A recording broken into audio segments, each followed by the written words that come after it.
Napahamak si Eugene sa pagtangkang iligtas ang isang bata.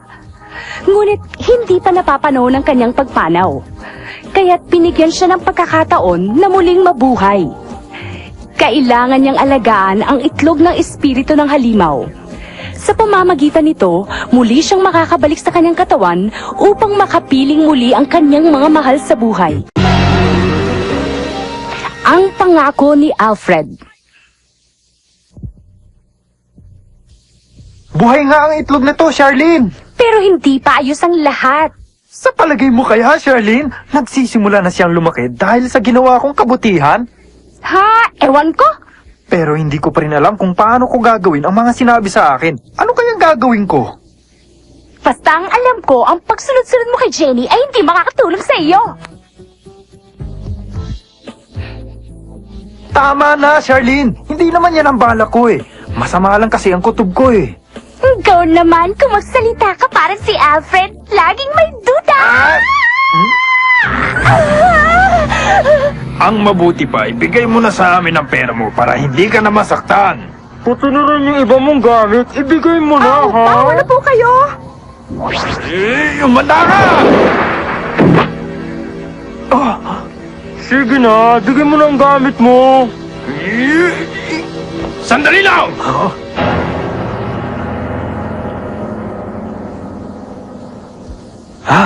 Si Alfred. Mga taga-kabilang eskwelahan kayo, hindi ba? Ano namang klaseng masamang hangin na nagdala sa inyo dito? Jenny, pwede ka nang umuwi. Pero teka, Sige na, at kami na ang bahala dito. maraming salamat sa iyo.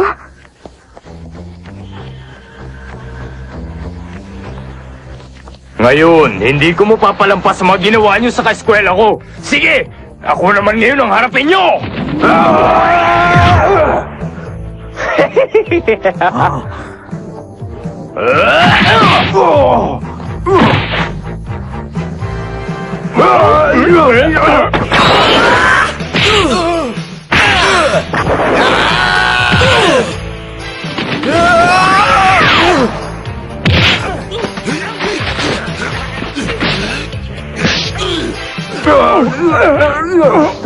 Ayaw mo talaga, ha? Tama na!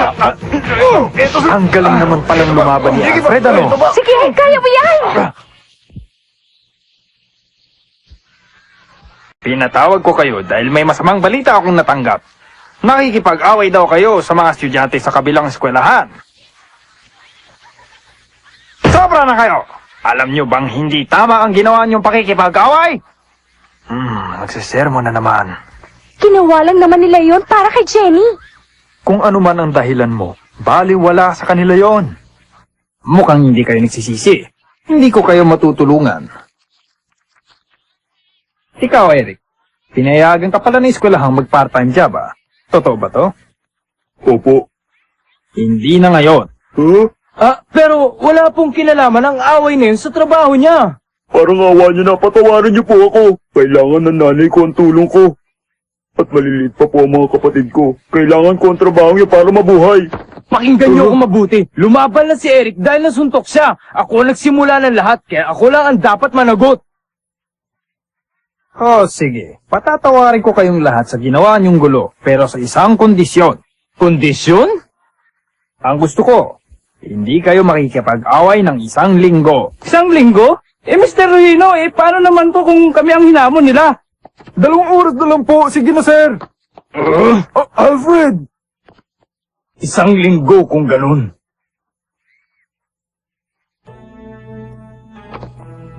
Kaya mo ba yun, Alfred? Para naman sa'yo yan eh. Kung ganon, may usapan na tayo.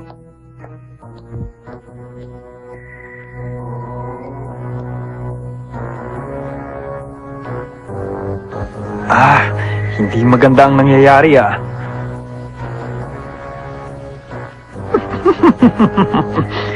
Pinahamak ni Alfred ng sarili niya sa isang kasunduang sigurado kung hindi niya kayang tuparin. Katulad rin siya ni Eugene, mahilig makipag-away sa pagkakataong ito. Mapapatalsik na natin siya sa eskwelahang ito. Wala na si Eugene. Mawawala pa si Alfred. Gaganda na uli ang reputasyon ng eskwelahan natin, ano? Ganun pala ang plano nila. Sinasabi na nga masama ang mga balak nila eh. Hindi pala sila mabuting guro.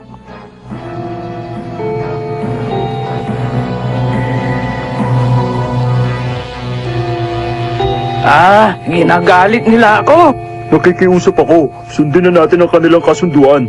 May sakit ang nanay ko ngayon. Dahil dito, sa akin sila lahat umaasa ngayon.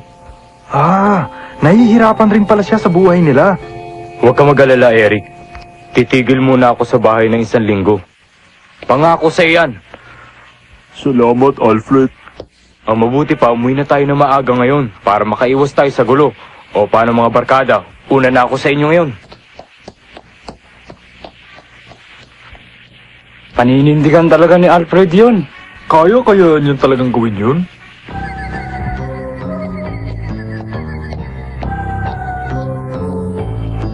May malasakit pala si Alfred sa mga kaibigan niya. Sinasabi lang niya yun. Maghintay ka. Maya-maya lang siguradong makikipag-away na rin yan. Ha? Huh?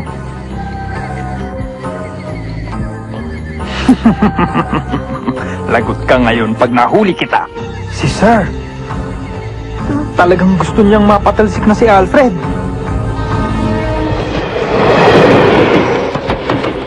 Huh? Alfred, kanina pa kami. Makalis na nga. Si Alfred, tumatakas!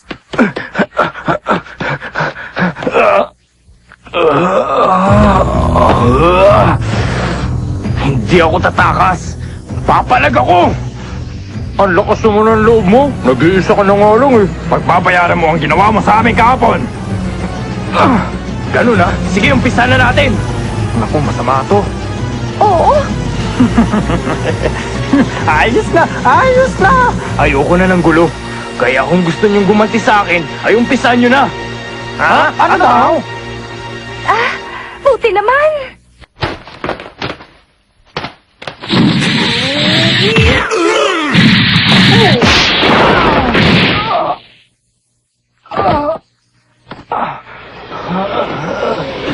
Sige, lumabang ka naman, Alfred, para patas tayo.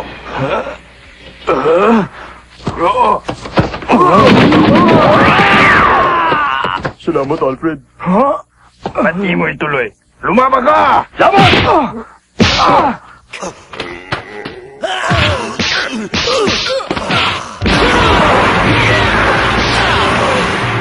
Kawawa naman siya.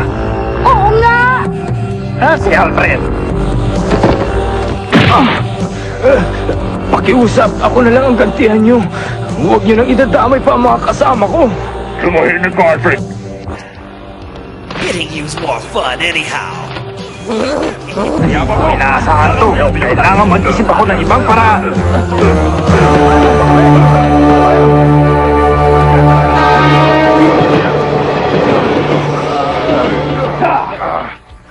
Alfred, anong nangyari sa'yo? Hinarang ako ng mga nakaaway natin kahapon. Pero hindi ako nakipag-away sa kanila. Alfred! May kasunduan tayo, di ba? Alfred. Anong nangyari sa mukha mo? Gusto ko malaman nyo na hindi ako nakipag-away.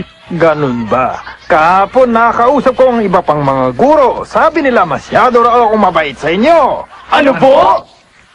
May dagdag pa akong kondisyon para sa inyo. Kailangan makapasa kayo sa physical science test na ibibigay ko 3 araw mula ngayon. Ha? Paano po kung hindi makapasa? Simple lang. Hindi ka napapayagan na eskwelahang makapagtrabaho. Para yun lang, di mag-aral tayong mabuti. Kamuntik na yata akong makapasa nung huling exam. Muntik lang? Ako nakapasa yata ako. Ikaw, Eric, ano? Bagsak ako. 39 lang ang nakuha ko nung huling exam. Ikaw, Alfred, ano nakuha mo? Pasado ka ba? Ha?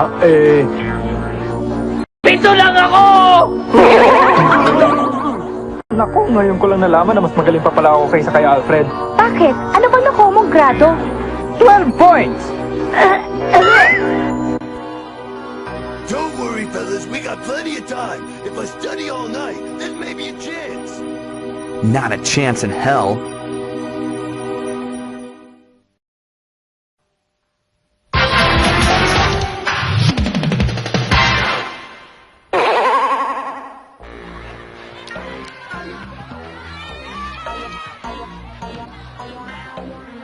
two types of volcanoes.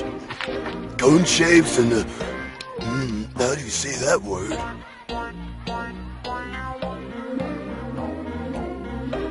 At least it looks like he's thinking hard over there, right? If he thinks too hard with that bruised head of his, it might just explode. Yeah, I'm worried. Even if Kuwabara studies until he's blue in the face, he still couldn't score more than 30 points on this. Let's see, one of these is...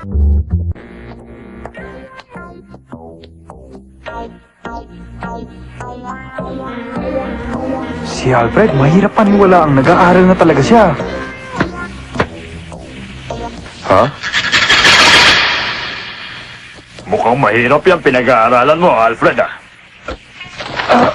Mabutit nakita ka namin. Hindi pa namin nakakalimutan ang atraso mo! Sige. Pero hindi na ako makikipaglaban sa inyo. Gumanti na lang kayo hanggat gusto nyo. Mabuti kung ganon. Tayo na! Doon tayo.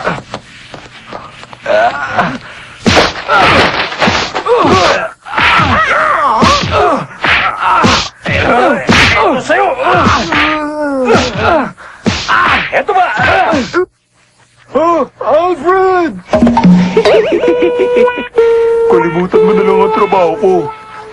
Sinong gumawa niya sa'yo? Balikan natin! Huwag na. Ayos lang ako. Baliwala to. Kung ikukumpara natin to sa ginawa sa akin ni Eugene. Alfred, Mabuti pa. Mag-aral na tayo para sa exam. Nasa na nga ba ako?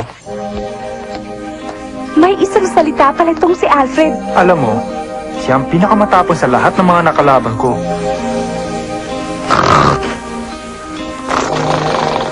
Nag-aalala pa naman ako sa kanya. Nandito lang pala siya at natutulog. Alfred! Alfred! Gumising ka! Bukas na ang exam nyo! Tulog na tulog siya. Papasok na lang ako sa panaginip niya.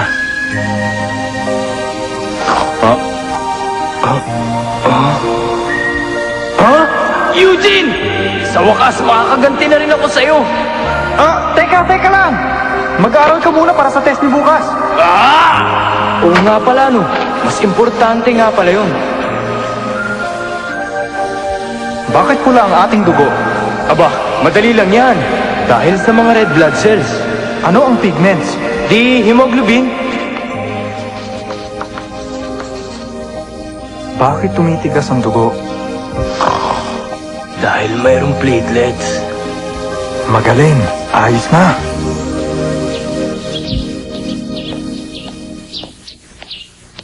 Nagsasamang carbon dioxide at oxygen. Hindi ba si Alfred yun? Balita ko, hindi na lumalaban kahit hamulin mo siya eh. Tara, tignan natin kung totoo nga yan.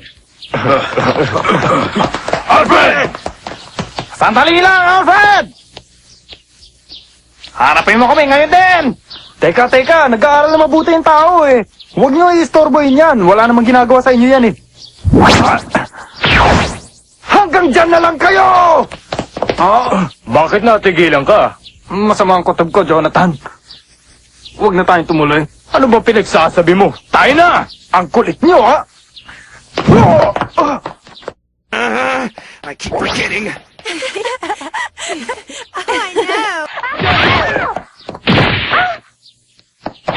Tumigil kayo! Christine! Hinimatay siya. Sabi ni Shirley, huwag akong sasanib sa katawan ng tao. Pero sa pagkakataong ito,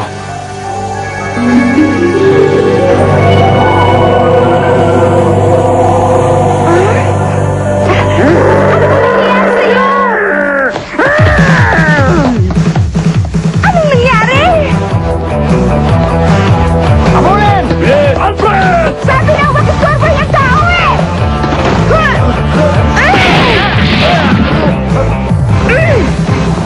Tumigil lang kayo! At bakit? Sino ka ba? Ako lang kalabarin kung gusto nyo! Hindi ko gusto pag-uugali nyo! Itong sa'yo!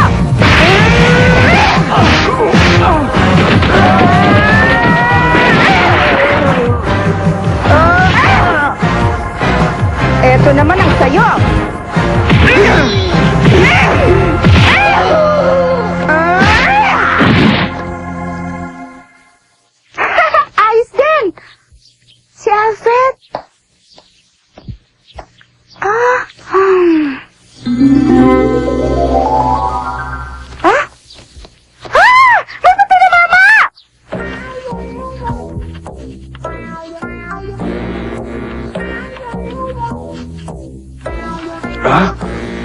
nga ba yun? Pinag-aralan ko to kagabi. Ano na nga ba yun? Alfred, tandaan mo ang panaginip mo. Ah, oo nga pala. Eric, siguradong papasa ako sa test natin. Totoo ba yun, Alfred? Oo, ilang beses kong chinek ang papel ko pagkatapos ng test. Kaya hindi ako maaaring magkamali. Maniwala kayo sa akin. Binabati kita. Kayang-kaya mo pala, Alfred. Ah, wala yun. Pinutupad ko lang kasunduan natin. Alfred, kaya mo pala kung gagawin mo. Huh? Ha? Ano? Paano nakapasa si Alfred sa test ko? Anong gagawin ko? Mukhang mananalo sila sa kasunduan namin, ah. Ha? Huwag kang mag-alala. May naisip akong paraan. Sa umpisa pa lang, wala nang nakasulat na sagot dyan. Tayo lang ang nakakalam. Oo! Ano? Muntik ka nang pumasa, Alfred. Sayang.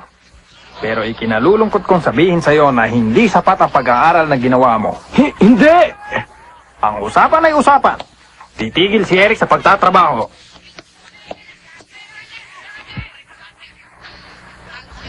Hindi totoo to. Alam kong pasado ko. Ha?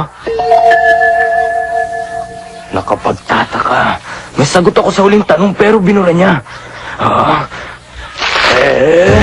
Sabi ko na nga ba? Sir, sandali!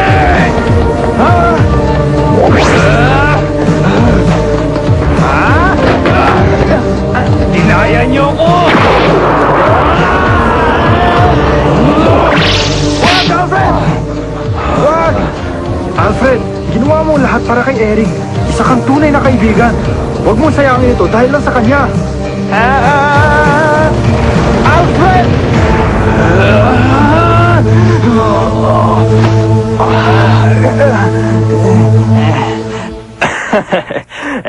Kung itinuloy mo yun, tapos ka na, Alfred.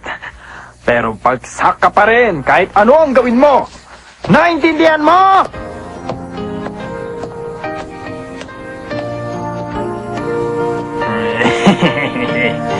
Nasaktan ka ba? Ha? Nakita niyo ba yun, sir? Talagang wala nang galang si Alfred, di ba? Oo. Pero sa ginawa mong pagbura sa papel ni Alfred ay higit na kawalan ng galang para sa kanya. Ha? Paano ninyo nalaman? Ikaw ang dapat parusahan at hindi si Alfred. Ang mabuti pa'y ayusin mo na ang gulong ginawa mo dito. Kung hindi, ikaw ang masisipa at hindi si Alfred. Oh!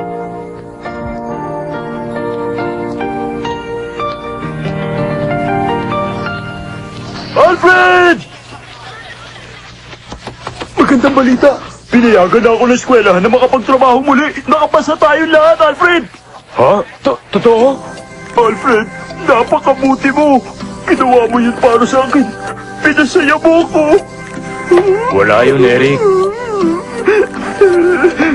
Gumawa ako ng paraan para pigilan siya. Nakakagulat dahil narinig niya ako.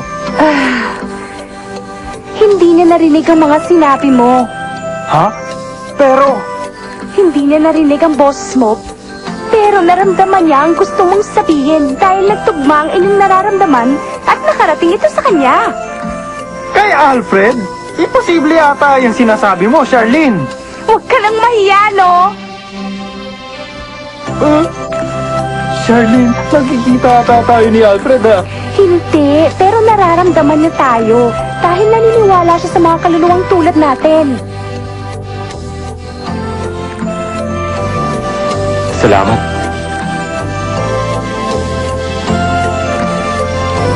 Alfred, sino ba ang kinakausap mo doon, ha? Ha? Wala.